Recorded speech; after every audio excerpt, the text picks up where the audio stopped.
Ash rain in Japan, destructive tornadoes in Europe, a deadly earthquake in the Philippines, and a rare seismic event in Italy. The past week once again reminded us of the power of natural disasters. More on this in the report. India. On the evening of June 1st, a powerful storm accompanied by torrential rain struck the Indian state of Rajasthan.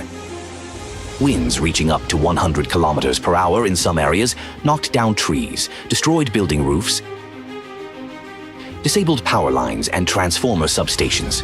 Hundreds of villages were left without electricity, while disruptions to water supply systems led to shortages of drinking water in many settlements. Renewable energy facilities were also seriously affected. In the Barmer district, one wind turbine collapsed. It is worth noting that the share of solar energy in India's energy sector continues to grow rapidly. In May of this year alone, under a government program to install solar panels on the roofs of residential buildings across the country, a record number of systems was put into operation, 316,000. At the same time, Rajasthan remains the country's leader in installed solar power capacity and is home to the largest solar parks.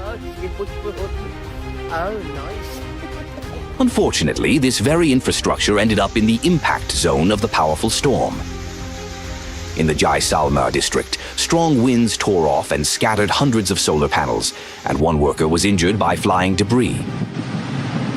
In the village of Parawar, at a cement plant, strong winds tore off a metal canopy, which collapsed onto sleeping workers, injuring about 18 people. Especially severe consequences of the storm were reported in the Barmer district, where dozens of houses were destroyed and people, trying to escape, ran into the streets in panic. 2 young children were tragically killed when walls collapsed. The parents of one of the victims said that the family was sleeping when a powerful squall suddenly hit. The wall of the house collapsed within seconds, leaving no chance for escape. On June 5th, the state of Rajasthan was once again hit by severe weather, as strong thunderstorms were accompanied by squally winds and dust storms. In the Bikaner district, the roof of a government school collapsed. Fortunately, there were no casualties since the school was closed for vacation. In the Bhilwara district, a man died after a metal roofing sheet, torn off by the wind, inflicted fatal injuries on him. And in Dholpur, 2 brothers were killed when a wall collapsed as they were trying to shelter from the storm. The 2 powerful storms that struck Rajasthan claimed the lives of at least 6 people.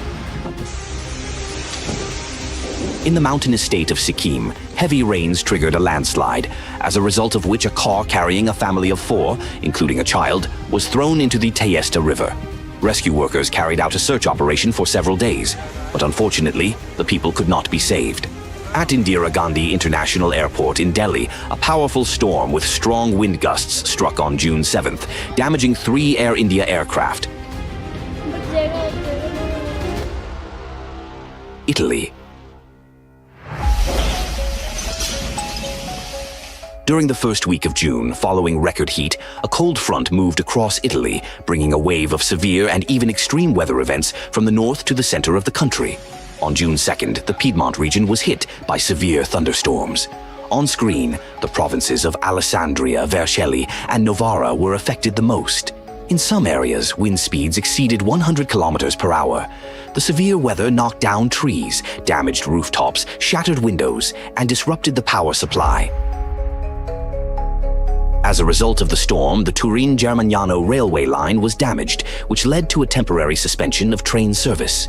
On June 3rd, the thunderstorm front reached the Marche region on the Adriatic coast. In the province of Macerata, rare mammatus clouds were observed, indicating high atmospheric instability. In the San Paolo di Jesi area, large hail the size of a chicken egg caused damage to cars, buildings, and agricultural land within a short time. Heavy rainfall also led to localized flooding and transport disruptions. On the same day, a Category 1 F1 tornado suddenly struck Rome. More than 50 trees were brought down by the vortex, causing damage to cars, buildings, traffic lights, and power lines. Fires broke out because of broken electrical lines. The storm also left a visible mark in the commercial area. One of the pavilions was lifted into the air and thrown onto a parked car. Market stalls, canopies, and equipment were damaged, while roads were blocked by trees and structural debris. As a result of the disaster, 2 people were injured, and the suddenness and destructive force of the tornado caused real terror among local residents. A powerful thunderstorm that suddenly swept over Milan and its northern suburbs on June 5th caused flooding, major transport disruptions, and widespread infrastructure damage. Within a short period of time, up to 60 millimeters of rain fell in the hardest-hit areas. In Sinicello, 51 millimeters of rain fell in just 1 hour, and at that level of intensity, storm drainage systems quickly stopped being able to cope with the flow of water. The rapid rise in the water level of the Seviso River forced the authorities to activate a flood diversion reservoir designed to temporarily receive excess rain runoff. This measure helps reduce pressure on the river channel and lowers the risk of flooding in urban areas. The Netherlands. Kijk de toestand van onze boom. On June 4th, a small but destructive tornado struck the village of Glanerbroek in the province of Overijssel in the Netherlands. On the international Fujita scale, the vortex was classified as a Category 1 F1.5 tornado. The storm caused serious damage. Roofs were torn off houses and outbuildings, trees and fences were knocked down, and one warehouse was completely destroyed. According to eyewitnesses, roof debris was scattered as far as 80 meters away. Because some of the damaged roofs contained asbestos, dangerous asbestos fibers were released into the air. Since these fibers pose a serious health risk when inhaled, a specialized company was brought in to handle the cleanup. The local primary school was also damaged. After the incident, parents picked up their children from the building.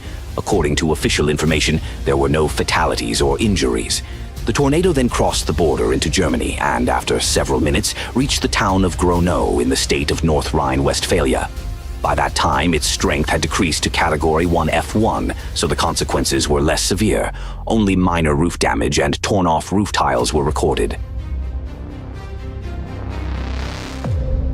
Bulgaria.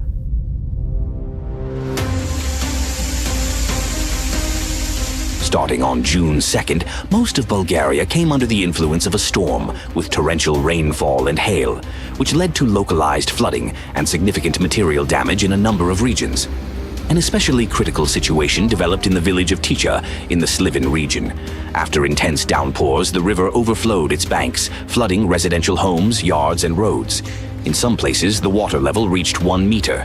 As the situation worsened, the BG Alert emergency warning system was activated. The flooding also affected the Kotel Omortag National Road, part of which was submerged. For safety reasons, traffic was stopped. In the Varna region, several regional roads were also flooded and covered with a layer of mud as a result of the storm, disrupting transport connections. In the village of Medovets, which suffered from flooding twice within a short period of time, houses and agricultural facilities were damaged, and one of 5 bridges was destroyed. In the area of the Kazanlak municipality in the Stara Zagora region, a powerful storm was accompanied by torrential rain and large hail, which in some places reached the size of a walnut. In the village of Enina, yards were covered with a dense layer of ice within minutes. In the village of Borovan, eyewitnesses managed to capture a tornado on video, a fairly rare phenomenon for this region. However, no information about any damage from it was reported. Lithuania. On June 5th, a powerful storm accompanied by thunderstorms and heavy rainfall swept across part of Lithuania. During the period of severe weather, about 4,700 lightning strikes were recorded, while in some places the amount of rainfall reached a 2-week norm in just 1 day. Kaunas was especially severely affected by the storm. Around 37 millimeters of rain fell there within a short period of time, leading to street flooding. But the most serious consequences were linked to tornadoes. Over the course of the day, 4 such events were recorded in the country. The strongest of them, rated Category 1 F2, passed through Kaunas, leaving behind a path of destruction about 3 kilometers long and up to 200 meters wide. In just 1 to 2 minutes, the storm damaged house roofs and cars, knocked down trees, and left about 8,000 people without electricity. Significant damage was caused to the local cemetery. Eyewitnesses described what they saw as an apocalyptic scene. Fallen trees damaged graves and monuments, while artificial flowers from the cemetery were carried by the wind hundreds of meters away, and people found them in their own yards. Another powerful tornado, rated Category 1F 1.5, passed through the village of Antonavas in the Kazlu Ruda area. Eyewitnesses said the vortex appeared as if out of nowhere and intensified literally within moments. It damaged roofs, uprooted trees, and scattered various objects, while the noise accompanying it resembled the roar of a plane taking off. In the Panavagis and Kupishkis districts, local residents also captured 2 more tornadoes on video.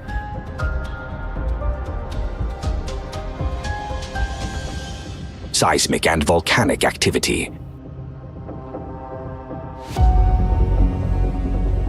On the morning of June 7th, a series of volcanic eruptions began at Sakurajima volcano in Kagoshima Prefecture, Japan.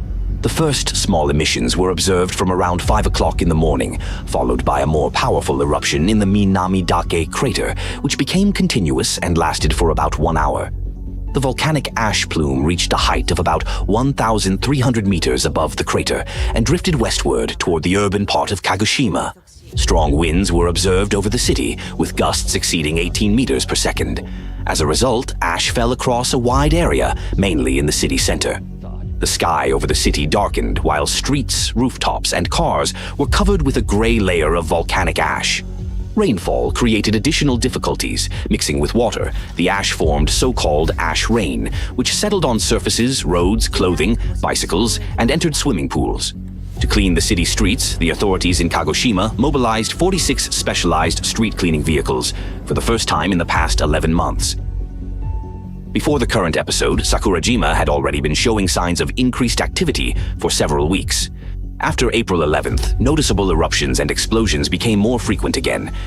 And since late May, instruments of the Japan Meteorological Agency had been recording deformation of the Earth's crust associated with inflation of the volcanic edifice. During a field survey on June 3rd, an emission of about 2,900 tons of sulfur dioxide per day was also recorded, indicating an active supply of volcanic gases from the deep system. 鹿児島市内に多くの火山灰が今飛来しているという状況です。で、この後午後に Shiveluch volcano in Russia also showed increased activity. According to the Kamchatka Volcanic Eruption Response Team, on June 6th, it emitted an ash column up to 12 kilometers above sea level. The ash plume stretched about 10 kilometers east of the volcano, while the explosion itself lasted about 10 minutes. Specialists raised the aviation color code to red, which is considered the highest level. Despite the absence of ashfall in populated areas, local residents were reminded of safety measures because of the continuing possibility of new emissions.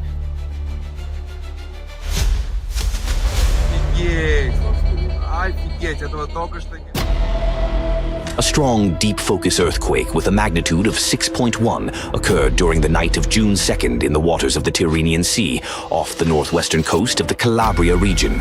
The epicenter was located about 20 kilometers from the shore, and the focus lay at a depth of 259 kilometers. According to specialists from Italy's National Institute of Geophysics and Volcanology, an earthquake of this magnitude at such a great depth is a rare and notable event for the region.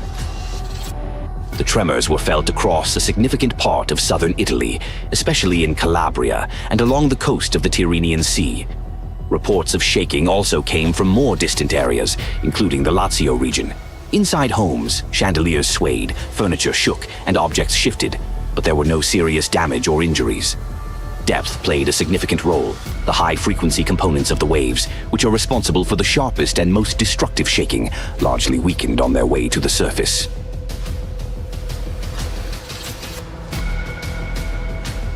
A series of earthquakes occurred on June 7th in the northern part of the island of Evia in Greece.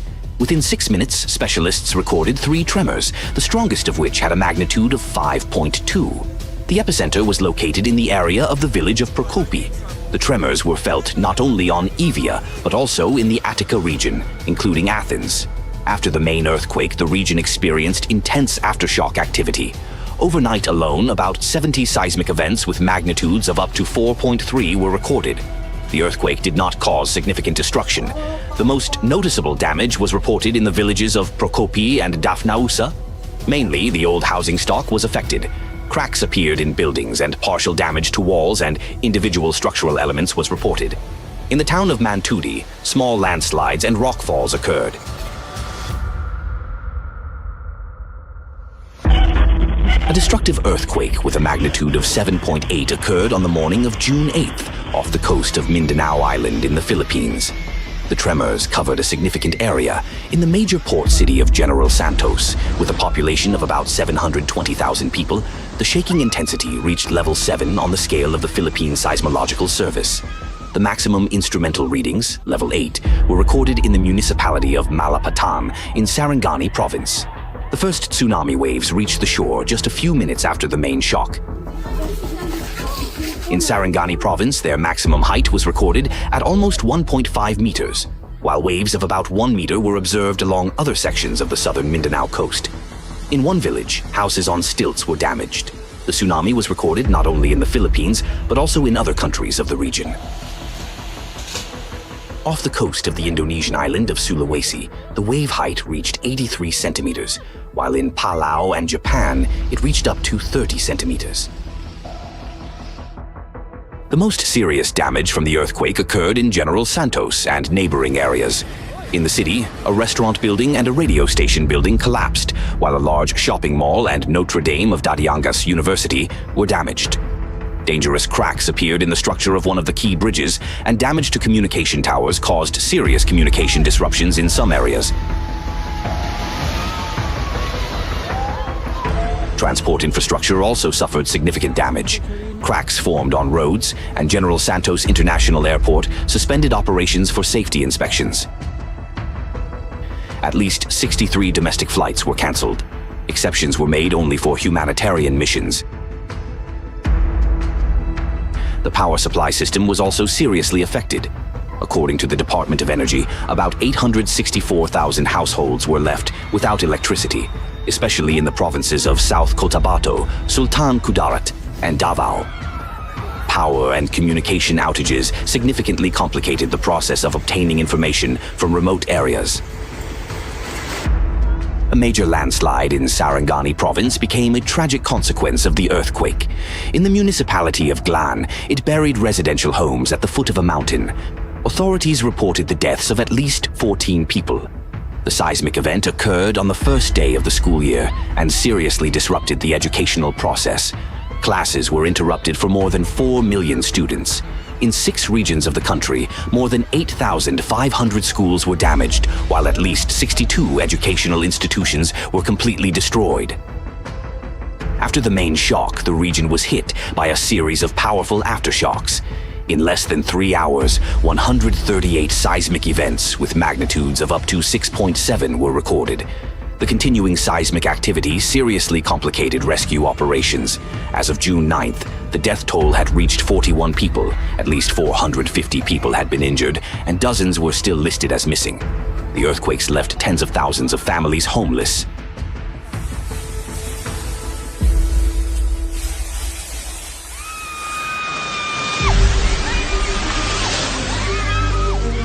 The earthquake in the Philippines clearly shows that the consequences of a disaster do not end when the ground stops shaking.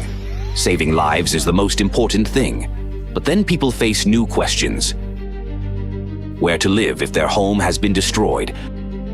How to provide for their family? Where children will go if their school no longer exists? And how to return to normal everyday life if roads, communications, power grids, and other elements of daily infrastructure have been damaged? The consequences of a natural disaster are not only destroyed buildings and damaged infrastructure. Above all, they are the lives of people who suddenly lose their familiar way of life. That is why the growing number of disasters is not simply an increase in the number of events in statistics. It is an increase in such personal tragedies. After every new earthquake, flood, tornado, or eruption, there are people left behind who have to rebuild their lives from the beginning. And even if a disaster does not turn into a mega catastrophe with tens of thousands of victims, its consequences can be felt for months and even years. At the same time, a new blow from nature is now increasingly coming before the affected areas have time to recover.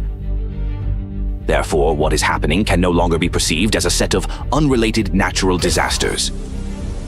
We are observing a growing dynamic of natural anomalies that requires not only the calculation of damage, but also a deep analysis of causes, interconnections, and possible ways to respond and adapt. Public awareness and the attention of the international community can create the conditions for open scientific discussion and for the unification of efforts at the global level. Under these conditions, the consolidation of scientists from different countries, climatologists, geophysicists, oceanographers, volcanologists, and specialists from other fields is no longer merely desirable, but necessary.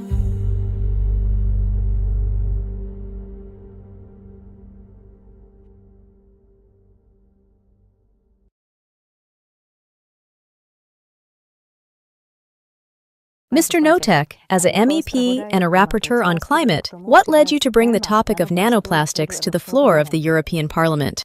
It was mainly the current situation in the European Union, where everyone is focused on the idea that the only reasonable climate measure, according to the majority in Brussels, is to reduce emissions in Europe at all costs and as quickly as possible.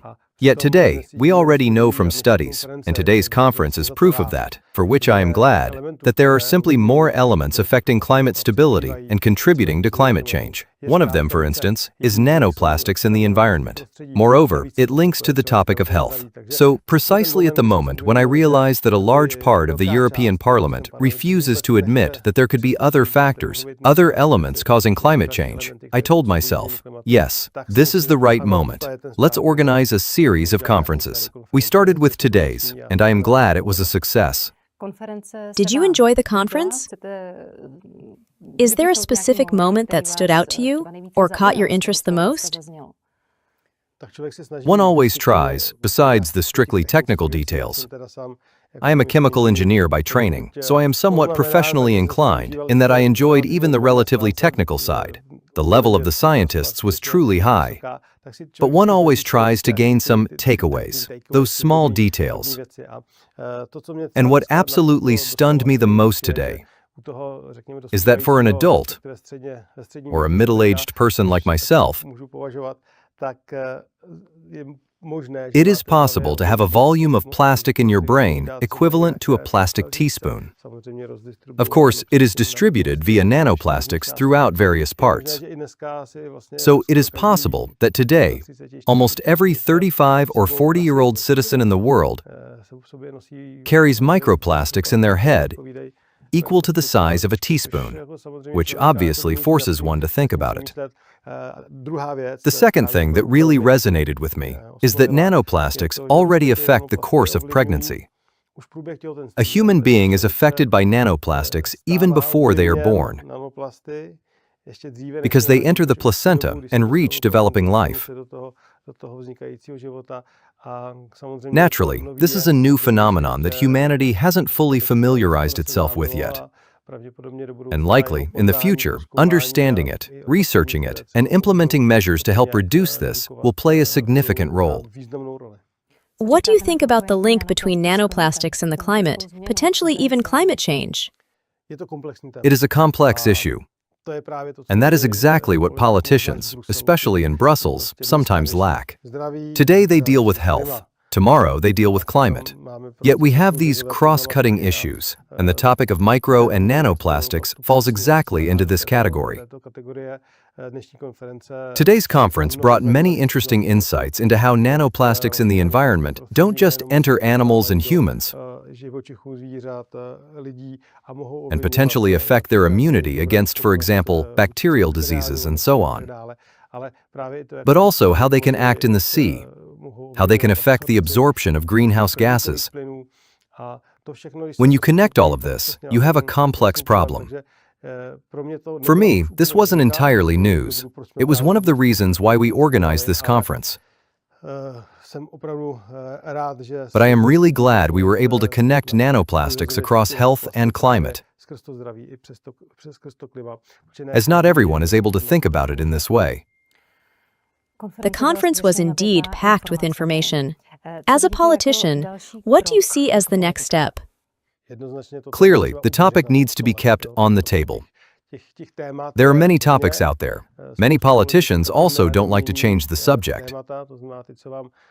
Meaning, those who have been telling you for 10 or more years that we must close all power plants and factories as quickly as possible to save the planet will suddenly be reluctant to hear that there are other factors in the climate. So, just fighting for a place at the table is a challenge. There are truly many topics, even in the field of health itself. Most areas focus on cancer or cardiovascular diseases. I remember, not to deviate too much, but in the last term, we managed to bring up the topic of chronic kidney disease, and it was a huge success that people suddenly started talking about it. There is simply limited space for attention, and there are many seekers of that attention, and consequently, of funding. So definitely to maintain the momentum of this topic. The European Union, to stay in Brussels, recently prepared legislation to limit plastic pellets and their handling. It is, let's say, a step in the right direction.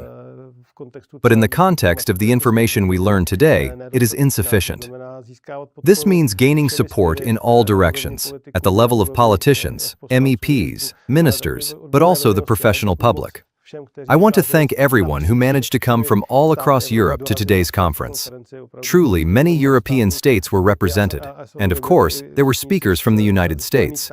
So we need to involve not just politicians, but also civil society as much as possible. And thank you for what you are doing. We thank you for giving space to such an important topic as nanoplastics. One more question comes to mind. Is there anyone whom this topic does not affect? What is your opinion? Well, I always try to answer very precisely. I can immediately imagine, for example, Eskimos living in truly isolated parts in the north of Sweden, in the wilderness. There, the exposure is certainly lower than elsewhere. We learned ourselves that there is a difference in concentrations in the oceans. For example, in the Mediterranean, the concentration of nanoplastics is significantly higher than even in places where there are currently huge loads of floating bottles in the ocean. So the distribution of exposure definitely varies. And I believe there are places where it hardly applies, but there probably won't be many. And I fear we are in a trend where it will affect more and more people, essentially everyone on this planet. Can you imagine the European Union being able to solve this problem alone? This problem is entirely global. Success is not possible here without coordinated action and coordinated awareness. And that is precisely Europe's problem. Europe says, okay, we will do it alone first, and everyone will follow us. And because they don't do it smartly, no one follows, and Europe only ends up hurting itself. On the contrary, we need to utilize, let's say, the transatlantic bonds. I am extremely glad that Pastor Burns, who works with Donald Trump, spoke here. This means that both the European and American administrations consider the topic important, and that is a good foundation for other geopolitical powers, such as China and India, to take notice. Because, of course, without the cooperation of India, we are unable to achieve a global effect. Thank you for the interview. Thank you for having me.